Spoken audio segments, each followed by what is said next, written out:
আমি যেদিন বিয়ে করতে যাব আমার বাসা ভাড়া নাই। বিয়ে করার দিন সকালবেলা আমি ইত্তেফাকে বিজ্ঞাপন দিয়ে বাড়িওয়ালাকে ফোন দিলাম। বাড়িওয়ালা বললেন, কি করেন? বললাম, উকালতি করি। তো বললেন যে না, আমি উকিলের কাছে বাসা ভাড়া দেব না বলে ফোন কেটে দিলেন। আমি সেকেন্ড টাইম ফোন করলাম। আমি বললাম যে আপনার ঘরে কি বিবাহযোগ্য মেয়ে আছে?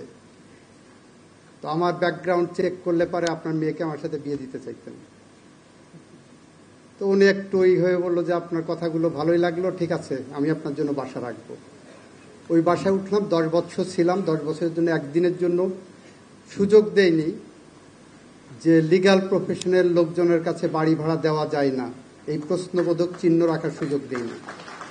সেদিন থেকে আমরা মনে করেছি যে আমার প্রফেশনাল জায়গায় এথিক্সের জায়গাটা অনেক বেশি করে স্ট্রং করতে হবে। বিয়ে করতে যাওয়ার আগে আমি আমার ওয়াইফের সাথে প্রেম করতাম। আমার শ্বশুর বাড়িতে যখন বলা হলো যে আমার সাথে ছেলে ওকালতি করবে, ওনারা নাক শিটকালেন, উকিলের সাথে বিয়ে দেবেন না। সেটাও আর একটা কারণ যে এই প্রফেশনটাকে আমরা এমন একটি প্রফেশনাল জায়গায় নিয়ে যেতে চাই যেখানে গেলে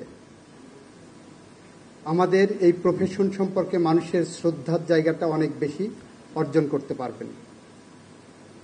আমাদের বার কাউন্সিলের ভাইস চেয়ারম্যান সাহেব বলেছেন, আমাদের শুধু চেক সই করা আর রেজাল্ট শিটে সই করা ছাড়া অন্য কোনো কাজ থাকে না। আমার 2 বছরে তাই মনে হয়েছে, এই 17 মাসে সেটাই মনে হয়েছে। আমি দায়িত্ব নেওয়ার পরে একদিন পরেই একজন ব্রিগেডিয়ার সাহেব ফোন করলেন। ওনার বাবা মারা গেছেন 2.5 বছর আগে। তার বার কাউন্সিলের বেনিভোলেন্ট ফান্ডের টাকার জন্য দরখাস্ত করেছেন, ওইটা পাননি।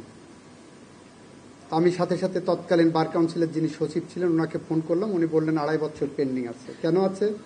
মিটিং হয় না। বেনিভোলেন্ট ফান্ডের টাকা, তার স্ট্যাটিউটরি ক্লেম, এটার মিটিংয়ের কি আছে এত? আপনি দেখবেন সংশ্লিষ্ট বারে কাগজ আসছে কিনা, বারের থেকে রিকমেন্ডেশন আসছে কিনা, ডেথ সার্টিফিকেট আছে কিনা, সাকসেশন সার্টিফিকেট আছে কিনা, এটা দেখে আমি সাথে সাথে পদক্ষেপ নিলাম। আমরা এখন বার কাউন্সিলে বলেছি 1 সপ্তাহের বেশি কোনো লয়ারের এই স্ট্যাটিউটরি ক্লেম যদি পেন্ডিং থাকে তাহলে বার কাউন্সিলের সংশ্লিষ্ট কর্মকর্তাদের আমরা শোকজ করি। এটা তার স্ট্যাটিউটরি ক্লেম। এই জায়গার থেকে আমরা আপডেট করে ফেলেছি। আমাদের এখানে একটিও এখন পেন্ডিং নাই বলে আমার সচিব সাহেব জানালেন, এবং কোনো শোকজ এখন পর্যন্ত করতে হয়নি এক নির্দেশনার পরে।